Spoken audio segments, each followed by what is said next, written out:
A King Lake Film Partnership and Hartman's Community Center project.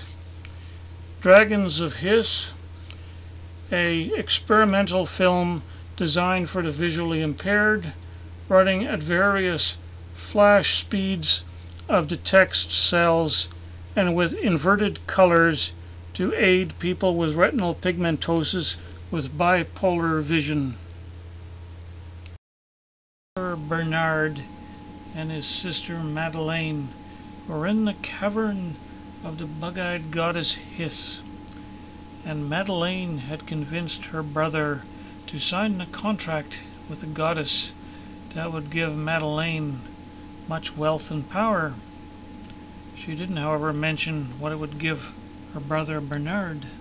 To seal the covenant with the bug-eyed dragoness, Madeleine placed the crown that the god put in her hands, and she placed it on her brother's head, where her brother winced in pain as he could feel little sharp needles from the crown punch into his skin and take out drops of blood and possibly inject something into his body. Madeleine laughed at her apparent pain her brother was suffering, and she said, "Well, you know, our last name means king in our language.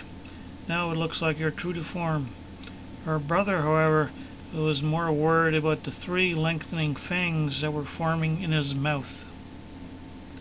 While Madeleine drooled over the contract she had now, her brother was more inclined to scream as the dragoness moved forward off her days and shook hands with him with her claws.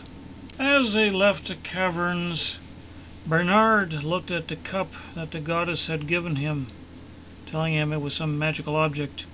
And he also looked at the abandoned, leaning, dilapidated shed that sat on top of the sand cliff, and he wondered if the former occupant of that building had also done a deal with this dragon.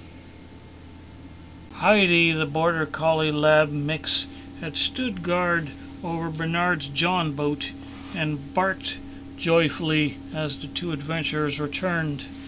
They pushed off the beach, which was gravelly, and his sister roared up the 8-horsepower Merc to full throttle, and they blasted along at about 20 miles an hour, heading back to Port Burwell.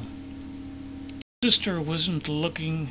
Bernard casually flipped the chalice that the goddess had given him into the waters, where it quickly sank below the waves, and Bernard hoped he'd never see it again.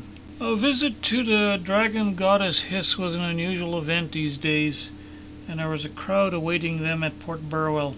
Hence they pushed on to Troyer's Marina near Port Rowan, where they docked the boat and hauled off their stuff onto the dock.